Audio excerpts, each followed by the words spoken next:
من الشيطان الرجيم بسم الله الرحمن الرحيم يا أيها الذين آمنوا كتب عليكم الصيام كما كتب على الذين من قبلكم لعلكم تتقون وقال تعالى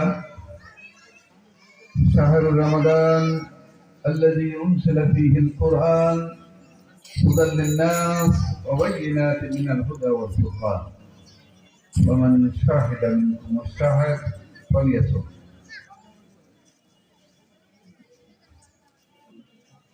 শহীদি কাফেলা বাংলাদেশ জামাত ইসলামের বোগা ইউনিয়ন শাখা কর্তৃক আয়োজিত আজকের এই মহতী ইফতার মাহফিলের মোহতারাম সভাপতি, মঞ্চে উপবিষ্ট আজকের এই অনুষ্ঠানের প্রধান অতিথি, সদ্য নির্বাচিত বাংলাদেশের মাননীয় সংসদ সদস্য, বাংলাদেশ জামাত ইসলামের কেন্দ্রীয় কর্ম পরিষদ সদস্য, শাসার কৃতি সন্তান হযরত মাওলানা আলিদুর রহমান, মঞ্চে উপবিষ্ট জেলা, থানা এবং ইউনিয়নের বিভিন্ন পর্যায়ের নেতৃবৃন্দ, অত্র এলাকার ওলামা ইকরাম, আমার সামনে উপবিষ্ট রোজাদার ভাইরা, আসসালামু আলাইকুম ওয়া রাহমাতুল্লাহি ওয়া বারাকাতুহু। বর্ষ পরিক্রমায় আর একটি রমজান যে আল্লাহ আমাদের জিন্দেগিতে পাইয়ে দিলেন, এই জন্য আমার সাথে আপনারাও এক বর্ষরে শুকরিয়া আদায় করুন, আলহামদুলিল্লাহ। সম্মানিত ভাইরা, আপনারা জানেন বছর ঘুরে ঘুরে এই রমজান আল্লাহ রাব্বুল আলামিন তার বান্দাদের জন্য নিয়ে আসেন যাতে তারা পূর্ণ পবিত্র হয়ে যেতে পারে, তাদের পুরানো গুনাহ খাতা যাতে তারা মাফ চেয়ে নিতে পারে। এই সুন্দর একটা পরিবেশে আমরা যে আসতে পারলাম, এই জন্য আমরা শুকরিয়া। সম্মানিত ভাইরা, আমি আপনাদের সামনে কালামে হাকিমের দুইটি আয়াত শুনিয়ে এসেছি। একটিতে আল্লাহ রাব্বুল আলামিন বলছেন যে রোজা তোমাদের উপর ফরজ করা হয়েছে, তোমাদের পূর্ববর্তীদের উপরেও এটা ফরজ করা হয়েছিল, আশা করা যায় যে তোমরা মুত্তাকি হবে, তাকওয়ার গুণ অর্জন করবে। মুত্তাকি বা খোদাভীতি অর্থাৎ আল্লাহ রাব্বুল আলামিনকে না দেখে এমন ভাবে ভয় করা যে ঘরের ভিতরে থাকে আমি ক্ষুধায় কিছু খাদ্য গ্রহণ করা অথবা পানি পান করতে পারি, কিন্তু যেহেতু আল্লাহ আমাকে সর্ব অবস্থায় দেখছেন, এই ভয়ে ভীত হয়ে আমি খাচ্ছি না। এই যে ক্ষুধাভীতি, এটাই মূলত রোজার স্পিরিট। যে এই ক্ষুধাভীতি, এরকম ভয় আমরা আল্লাহকে শুধু ওই খাওয়ার ব্যাপারে নয়, দুনিয়ার সমস্ত ব্যাপারে সব সময় মনে করব এই ব্যাপারে আল্লাহর কি ফয়সালা, এই ব্যাপারে আল্লাহর কি নির্দেশ, এবং সেগুলো মেনে চলার চেষ্টা করব, সেটাই হবে তাহলে আমাদের জন্য ক্ষুধাভীতি। সম্মানিত ভাইরা, আরেকটি আয়াতে আল্লাহ রাব্বুল আলামিন বলছেন শাহরু রমাদান আল্লাযী উনজিলা ফীহিল কুরআন, রমজান মাস, এই মাসে কোরআন নাযিল করা হয়েছে, হুদাল লিন-নাস, যেটা মানব জাতির হেদায়েতের জন্য এসেছে। ফামান শাহিদা মিনকুম শাহর, পুরো এক মাস ব্যাপী তোমরা এই রোজা রাখো। তো সম্মানিত ভাইরা, এখানে আমরা যেটা বুঝতে পারলাম যে রোজা আল্লাহ রাব্বুল আলামিন এমন একটি ইবাদত ফরজ করলেন যার মাধ্যমে তাকওয়া অর্জন করা যাবে, খোদাভীতি অর্জন করা যাবে।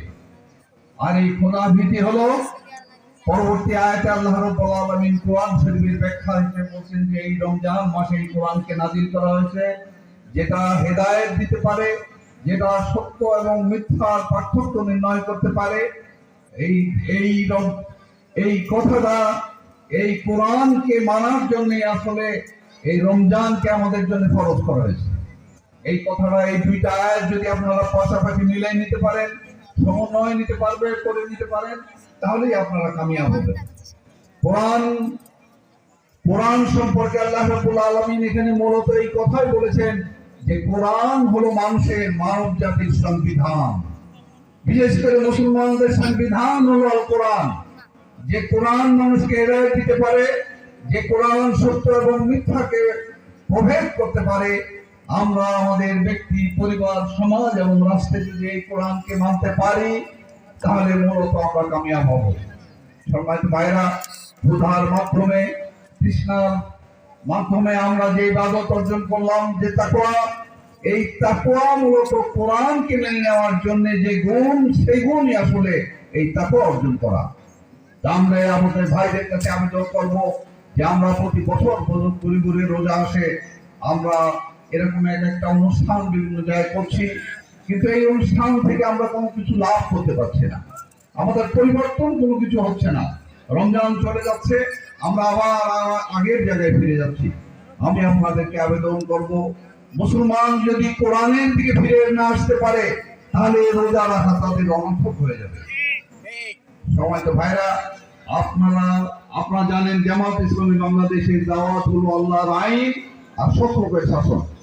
আল্লাহর আইনকে প্রতিফলিত করতে হলে কোরআনের দিকে ফিরে যেতে হবে। কোরআনকে সংবিধান হিসেবে মেনে নিতে, বিধান হিসেবে কোরআনকে মানতে পারলো, সে দুনিয়াবি কোন সংবিধান সে মানতে পারে না।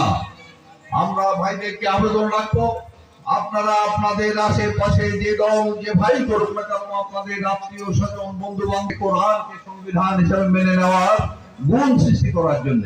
তুমি যদি ওই রমজানকে ওই গুণ, তাহলে তোমাকে কোনো কিছুই দিতে পারবে না। অতএব মানব রচিত কোন মতবাদ, মানব রচিত কোন সংবিধানের থেকে আমাদেরকে অবশ্যই কোরআনের সংবিধানের দিকে ফিরে আসতে হবে। এই দাওয়াত আমরা আজকের এই রমজান থেকে, আজকের দিন থেকে যদি আমরা ভাইদের কাছে, আমাদের এলাকাবাসীদের কাছে দিতে পারি, আপনার দাওয়াতের 2-4-10 জন ভাই যদি এই দাওয়াত কবুল করে, কোরআনকে সংবিধান হিসেবে মেনে নেয়, দুনিয়াবী সংবিধানকে সে পায়ে লাথি মেরে চলে আসে এই কোরআনের দিকে, তাহলেই আপনারও কল্যাণ, সেই ভাইয়েরও কল্যাণ।